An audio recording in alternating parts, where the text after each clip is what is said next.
सध्या महाराष्ट्रात टिपू सुलतानच्या नावावरून राजकारण चांगलंच तापलंय। या वादात आता खासदार असदुद्दीन ओवैसी यांनीही उडी घेतली आहे। असदुद्दीन ओवैसी यांनी नुकतंच टिपू सुलतान बाबत एक भाष्य केलंय। टिपू सुलतान इंग्रजांशी लढताना शहीद झाला, त्याच्या अंगठीवर राम लिहिलेलं होतं असं वक्तव्य त्यांनी केलंय। पण खरोखरच एका मुस्लिम शासकाच्या अंगठीवर श्रीरामांचे नाव होते का, की हे फक्त राजकीय विधान आहे? चला इतिहासाची पानं उलटून या मागचं सत्य जाणून घेऊयात। नमस्कार, मी भक्ती आणि तुम्ही पाहताय आवाज मराठी। मैसूरच्या गादीवर आधी हैदर अली आणि नंतर त्याचा मुलगा टिपू सुलतान यांनी सत्ता गाजवली। या पिता पुत्रांनी इंग्रजांना सळो की पळो करून सोडलं होतं। इंग्रजांविरुद्ध त्यांनी तब्बल 4 युद्ध लढली। पण 1799 मध्ये श्रीरंगपट्टणमच्या शेवटच्या लढाई दरम्यान टिपू सुलतान धारातीर्थी पडला। टिपूच्या मृत्यूनंतर इंग्रजांना त्याच्या शरीराजवळ ही अंगठी सापडल्याचे सांगितले जाते।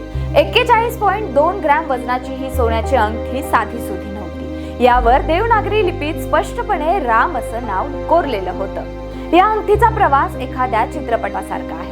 1799च्या युद्धात ही अंगठी आर्थर वेलेस्ली या इंग्रज अधिकाऱ्याच्या हाती लागली। पुढे आर्थर वेलेस्ली हे ड्यूक ऑफ वेलिंग्टन बनले। त्यांनी ही अंगठी आपली पुतणी एमिलीला भेट दिली। एमिलीने ती आपल्या पतीला म्हणजेच लॉर्ड सॉमरसेट याला भेट दिली। पिढ्यानपिढ्या या कुटुंबाकडे असलेली ही अंगठी 2014 मध्ये लंडनच्या क्रिस्टीज लिलावात तब्बल 14,05 लाखांना विकली गेली। आता प्रश्न असा पडतो की ही अंगठी टिपूच्या बोटातून काढली होती की खजिन्यातून? युद्धाच्या वेळी तिथे हजर असलेला इंग्रज अधिकारी मेजर एलन याने टिपूच्या मृतदेहाचं वर्णन लिहून ठेवलंय। तो म्हणतो, टिपूने पांढरा कुर्ता आणि पायजमा घातला होता। डोक्यावर पगडी नव्हती आणि त्याच्या बाहूवर फक्त एक ताबीज होतं। शरीरावर कोणताही दागिना नव्हता। मेजर एलनच्या या वर्णनावरून असं वाटतं की टिपूच्या बोटात ती अंगठी नव्हती। मग ती अंगठी आली कुठून? इतिहासकारांच्या मते ही अंगठी टिपूच्या महलातील खजिन्यातून मिळाली असावी। कालांतराने खजिन्यातून मिळाली या कथेचं रूपांतर बोटातून काढली या दंतकथेत झालं। टिपू राम नावाची अंगठी जवळ का ठेवायचा, याचं उत्तर टिपूच्या पत्रांमध्ये सापडतं। टिपू सुलतानने शृंगेरी मठाच्या शंकराचार्यांना 47 पत्रे लिहिली होती। या पत्रांमधून तो त्यांना जगद्गुरू संबोधायचा।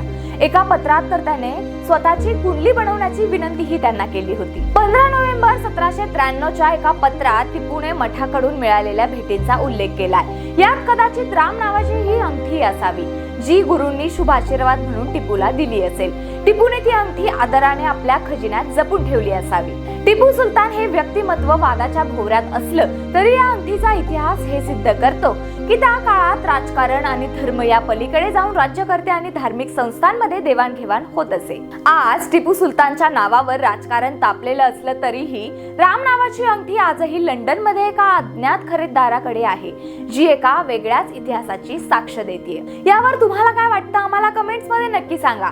व्हिडिओ आवडला असेल तर लाईक, शेअर आणि सबस्क्राईब करायला विसरू नका।